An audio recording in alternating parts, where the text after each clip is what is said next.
KMB classes में आप सभी लोगों का स्वागत है। इस वीडियो में इंडियन गवर्नमेंट एंड पॉलिटिक्स, भारतीय शासन एवं राजनीति में हम मौलिक अधिकार और नीति निर्देशक तत्व के मध्य विवाद नामक विषय को डिस्कस करेंगे। इस वीडियो की पीडीएफ फाइल डिस्क्रिप्शन बॉक्स से प्राप्त कर सकते हैं। इस वीडियो को कुल 3 भागों में बांटकर पढ़ेंगे। पहले भाग में मौलिक अधिकारों को जानेंगे, दूसरे भाग में नीति निर्देशक तत्वों के बारे में जानेंगे और भाग 3 में इन दोनों के मध्य क्या विवाद है, क्या वाद विवाद है, उसको जानेंगे। BA programme semester 2 political science unit 2 की बात कर रहे हैं और इसे 2 भागों में बांटा गया था, यानी कि 2 चैप्टर थे। पहले चैप्टर का नाम था भारतीय शासन के आधारभूत तत्व, इसको मैंने पढ़ा दिया है। और आज का जो चैप्टर है वो 2 है, जो मौलिक अधिकार और राज्य के नीति निर्देशक तत्व के मध्य एक वाद विवाद है। चलिए इस चैप्टर को शुरू करते हैं। तो सबसे पहले हम पढ़ेंगे यहाँ पे कि अधिकार किसे कहते हैं, क्योंकि यहाँ जानना जरूरी है कि अधिकार किसे कहते हैं और मौलिक अधिकार किसे कहते हैं। तो हमें पढ़ना है मौलिक अधिकार। भाग 1 में हम मौलिक अधिकारों को पढ़ेंगे, अधिकार किसे कहते हैं और मौलिक अधिकार किसे कहते हैं, इन दोनों में क्या अंतर है उसको जान लेते हैं। तो अधिकार किसे कहते हैं? व्यक्ति की उन मांगों को, अधिकार व्यक्ति की उन मांगों को जिन्हें समाज द्वारा मान्यता प्राप्त हो तथा राज्य के द्वारा संरक्षण प्राप्त हो, उसे अधिकार कहते हैं। वहीं मौलिक अधिकार किसे कहते हैं? तो मौलिक अधिकारों देखेंगे तो वे अधिकार जो व्यक्ति के जीवन के लिए मौलिक और अनिवार्य होने के कारण संविधान द्वारा नागरिकों को प्रदान किए जाते हैं और जिन अधिकारों में राज्य द्वारा भी हस्तक्षेप नहीं किए जाते, उसे मौलिक अधिकार कहते हैं। प्रोफेसर लास्की का कहना है कि अधिकार मानव जीवन की वे परिस्थितियां हैं जिनके अभाव में, यानी कि ये ना हो तो सामान्य व्यक्ति अपने व्यक्तित्व का विकास नहीं कर सकता। तो अगर अधिकार ना हो तो अपना विकास, अपना डेवलपमेंट नहीं कर सकता, प्रोफेसर लास्की के अनुसार। वहीं टी.एच. ग्रीन ने क्या कहा है अधिकारों के बारे में?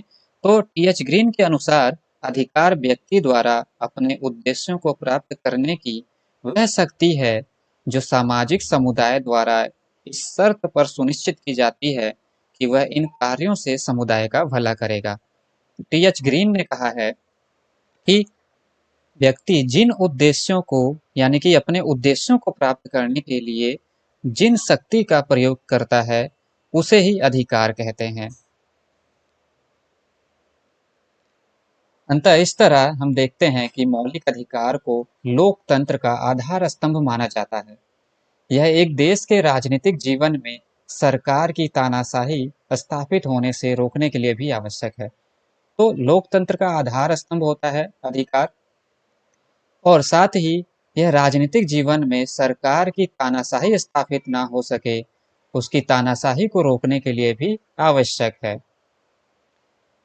अब पढ़ते हैं मौलिक अधिकारों की आवश्यकता, यानी कि जो मौलिक अधिकार हैं वो क्यों जरूरी है, उनकी आवश्यकता क्या है। तो मौलिक अधिकारों की आवश्यकता इसलिए होती है, व्यक्ति एवं राज्य के आपसी संबंधों की समस्या हमेशा से ही बहुत अधिक जटिल रही है।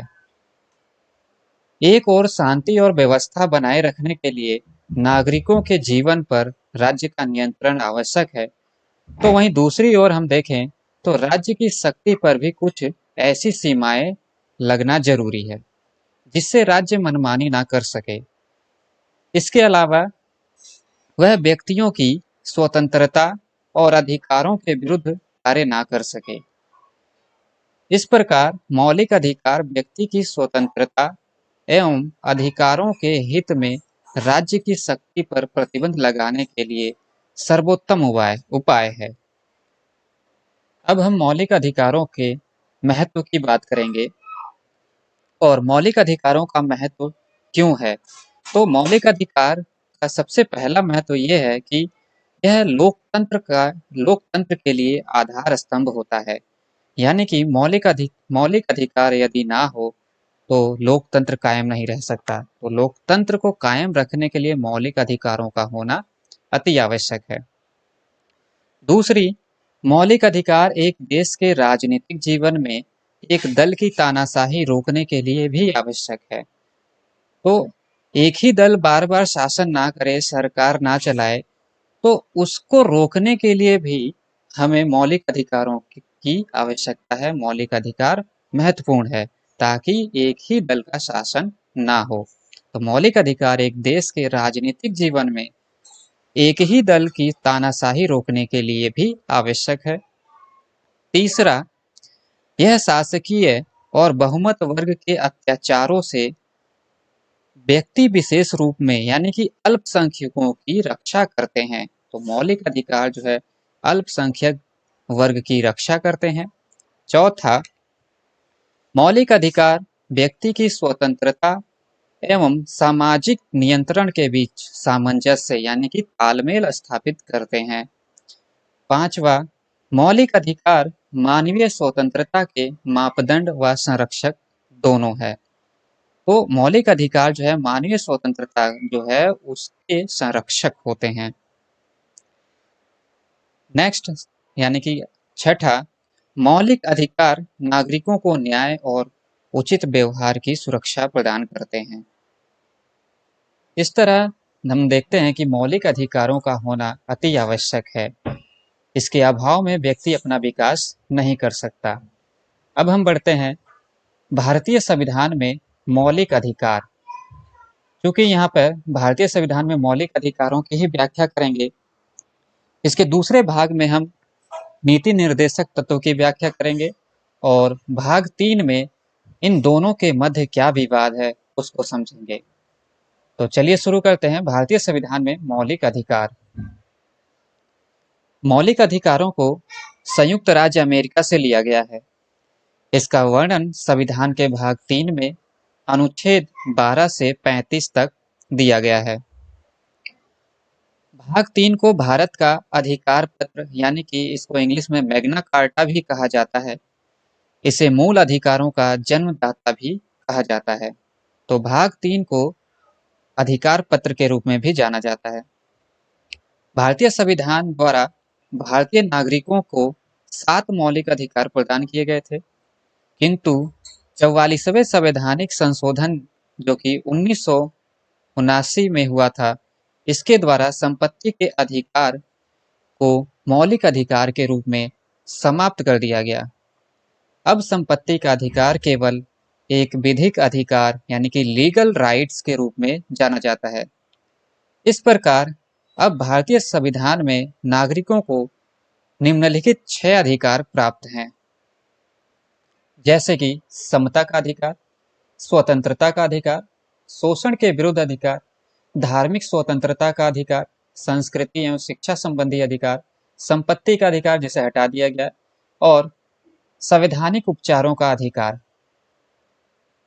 मौलिक अधिकारों को समझने से पहले हम पहले इसके कुछ विशेषताओं को, इसके मुख्य लक्षणों को जान लेते हैं।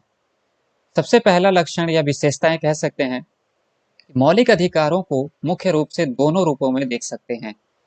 यानी कि मौलिक अधिकार जो है वो सकारात्मक और नकारात्मक दोनों रूपों में होते हैं। अर्थात भारतीय संविधान में उल्लेखित मूल अधिकारों में कुछ अधिकारों को छोड़कर सभी अधिकार नागरिक और गैर नागरिक दोनों रूपों में है। दूसरी विशेषता है, भारतीय संविधान में कुछ अधिकार सिर्फ नागरिकों को ही दिए गए हैं, गैर नागरिकों को प्राप्त नहीं है। हम देख सकते हैं कि समानता का अधिकार और स्वतंत्रता का अधिकार। तीसरी विशेषता है कि व्यक्ति अपने मौलिक अधिकारों की सुरक्षा की मांग सर्वोच्च न्यायालय में कर सकता है। मौलिक अधिकारों की चौथी विशेषता है, मौलिक अधिकारों पर कुछ तार्किक प्रतिबंध भी लगाए गए हैं। अर्थात मौलिक अधिकार सीमित है, असीमित नहीं है। मौलिक अधिकार की अगली विशेषता है कि यह एक राजनीतिक आयाम भी है, जिसमें राजनीतिक न्याय एवं प्रक्रियात्मक न्याय की बात की जाती है। मौलिक अधिकारों की अगली विशेषता है मौलिक अधिकार न्यायीकृत है। किसी भी अधिकार का उल्लंघन होने पर सर्वोच्च न्यायालय में चुनौती दी जा सकती है, जिसका उल्लेख संविधान के अनुच्छेद 32 और 226 में किया गया है। इसके अलावा मौलिक अधिकारों को राज्य की सुरक्षा और सार्वजनिक सुरक्षा की दृष्टि से ही सिर्फ आपातकाल में निलंबित किया जा सकता है, इसे हटाया जा सकता है। उपर्युक्त विशेषताओं के आधार पर अब हम मौलिक अधिकारों से संबंधित अनुच्छेदों की विस्तार से चर्चा करेंगे। समता का अधिकार। लोकतंत्र शासन प्रणाली में समानता का बहुत अधिक महत्व है और इसी कारण से शासन प्रक्रिया में समता के अधिकार को स्वीकार किया जाता है। संविधान में अनुच्छेद 14 में कहा गया है कि राज्य किसी व्यक्ति को विधि के समक्ष, यहाँ पर गलत लिखे हुए हैं, तो राज्य जो है किसी व्यक्ति को विधि के समक्ष या सम्मुख समता और कानून में समान संरक्षण से वंचित नहीं करेगा।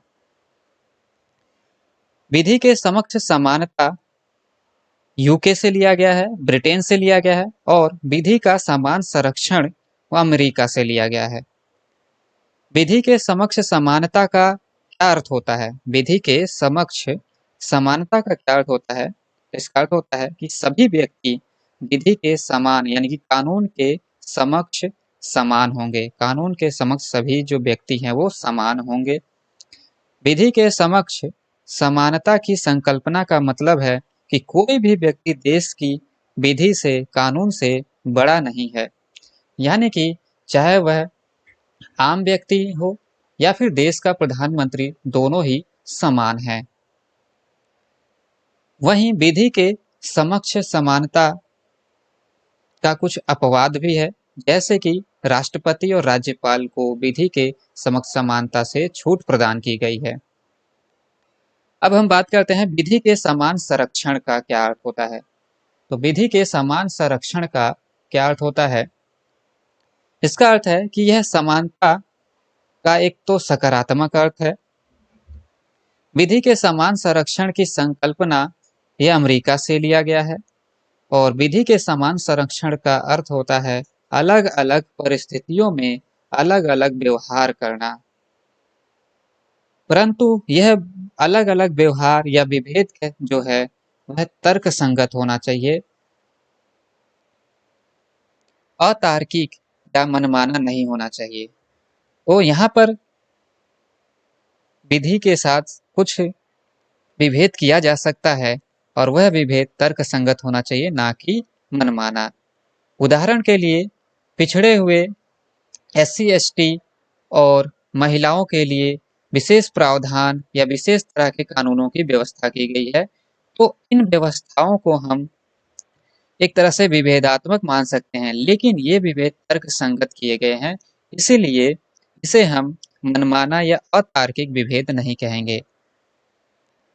संविधान के अनुच्छेद 15, यहाँ पे 5 लिखा था, यहाँ 15 है। तो संविधान के अनुच्छेद 15 में कहा गया है कि राज्य किसी नागरिक के विरुद्ध केवल धर्म, वंश, जाति, लिंग, जन्म स्थान अथवा इनमें से किसी के आधार पर भेदभाव नहीं करेगा। नागरिकों को उनकी जाति, वंश, भाषा, लिंग या जन्म स्थान आदि के कारण सार्वजनिक स्थानों जैसे कि दुकानों, होटलों, मनोरंजन के सार्वजनिक संसाधन या स्थानों आदि तथा सरकारी धन पर पूर्णतः व आंशिक रूप से आधारित कुओं, तालाबों, स्नानगृहों, सड़कों आदि के नियोग नहीं समझा जाएगा। उनके साथ भेदभाव नहीं किया जाएगा। अनुच्छेद 16 जो कि अवसर की समता की बात करता है, तो राज्याधीन सरकारी नौकरियों या पदों पर नियुक्ति संबंध में सब नागरिकों के लिए अवसर की समता होगी, यानी कि सभी नागरिकों को समान अवसर दिया जाएगा। उन्हें किसी भी धर्म, मूल वंश, जाति, लिंग या जन्म स्थान, निवास, इन सभी के आधार पर किसी तरह का भेदभाव नहीं किया जाएगा और ना ही उनके साथ अपात्रता या विभेद किया जाएगा, यानी कि इन्हें किसी भी आधार पर अपात्र, अयोग्य नहीं समझा जाएगा, ना ही विभेद किया जाएगा। अनुच्छेद 17 में अस्पृश्यता का अंत दिया गया है, यानी कि भारतीय संविधान में अस्पृश्यता का अंत कर दिया गया है और उसका किसी भी रूप में आचरण निषिद्ध किया जाता है, यानी कि स्वीकार नहीं किया जाएगा किसी भी तरह का भेदभाव अगर कोई व्यक्ति किसी के साथ करता है तो। अस्पृश्यता से उपजी निर्योग्यता को लागू करना अपराध होगा, जो विधि में यानी कि कानून के अनुसार दंडनीय होगा। अनुच्छेद 18 उपाधियों का अंत। संविधान के अनुच्छेद 18 द्वारा उपाधियां प्राप्त करने का निषेध किया गया है। निषेध यानी कि मना किया गया है। विशेष योग्यता जैसे कि शिक्षा या सेना की उपाधियों के अलावा अन्य किसी प्रकार की उपाधि प्राप्त नहीं की जा सकती। इसके बाद स्वतंत्रता का अधिकार अनुच्छेद 19 से 22 तक दिया गया है। भारतीय संविधान में नागरिकों को अनुच्छेद 19(1) के द्वारा 6 अधिकार प्राप्त हैं। पहला, वाक स्वतंत्रता, अभिव्यक्ति स्वतंत्रता, यानी कि भाषण व अभिव्यक्ति की स्वतंत्रता। दूसरा, शांतिपूर्वक बिना हथियार के सभा करने की स्वतंत्रता। तीसरा, समुदाय या संघ बनाने की स्वतंत्रता। चौथा, भारत राज्य क्षेत्र में सर्वत्र अबाध संचरण की स्वतंत्रता, यानी कि भारत में किसी भी जगह स्वतंत्र घूमने फिरने की स्वतंत्रता। भारतीय राज्य क्षेत्र के किसी भाग में निवास करने की और बस जाने की स्वतंत्रता। कोई वृत्ति, उपजीविका, व्यापार या कारोबार करने की स्वतंत्रता, यानी कि किसी भी तरह का व्यापार, कारोबार और जीविका उपार्जन के साधन की स्वतंत्रता। मूलतः अनुच्छेद 19 में 7 अधिकार थे, लेकिन संपत्ति अधिग्रहण करने या बेच देने के अधिकार को 1978 में 44वें संशोधन अधिनियम के तहत समाप्त कर दिया गया है। इस तरह से अब इसमें मूलतः 6 अधिकार हैं। अनुच्छेद 20 जिसमें जीवन और व्यक्तिगत स्वतंत्रता का अधिकार शामिल है। इसमें 3 व्यवस्थाएं की गई हैं। पहला, किसी व्यक्ति को अपराध के लिए तब तक दोषी नहीं माना जाएगा जब तक उसका अपराध सिद्ध नहीं हो जाता।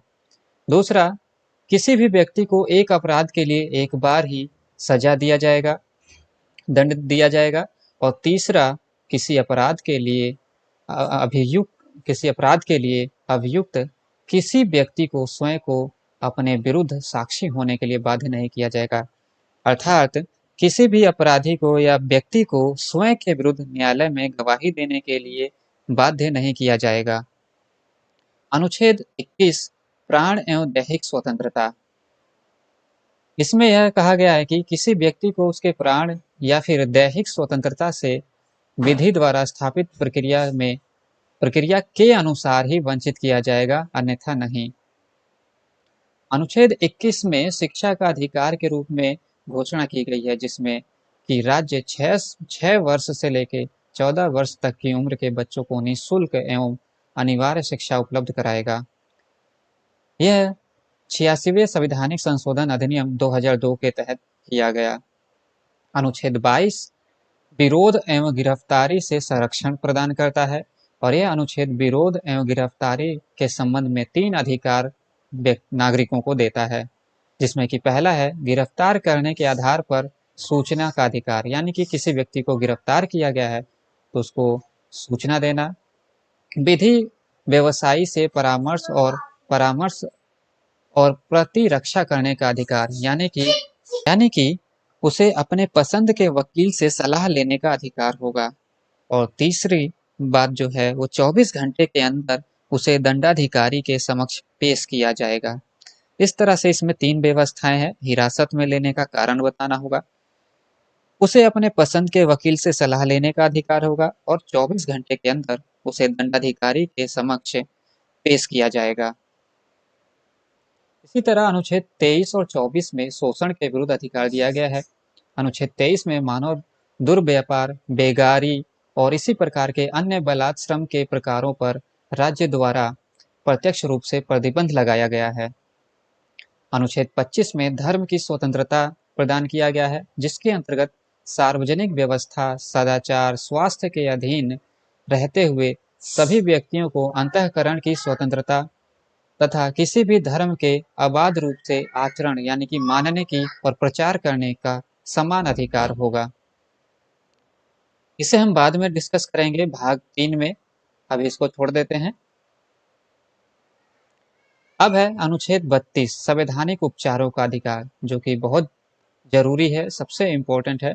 और इसमें हम देखेंगे कि इसको डॉक्टर भीमराव अंबेडकर ने इस यानी कि अनुच्छेद 32 को संविधान का सबसे महत्वपूर्ण अनुच्छेद बताया। उनके शब्दों में यह संविधान की आत्मा और हृदय है। संवैधानिक उपचारों के अधिकार की व्यवस्था के कारण अब यानी कि यदि राज्य का कोई नागरिक मौलिक अधिकारों से किसी को वंचित करेगा, यानी कि राज्य जो है, राज्य का कोई भी नागरिक मौलिक अधिकारों से किसी को वंचित कर देता है अथवा उन्हें छीनने का प्रयास करता है, तो वह व्यक्ति अपने मौलिक अधिकारों की सुरक्षा की मांग सर्वोच्च न्यायालय से कर सकता है।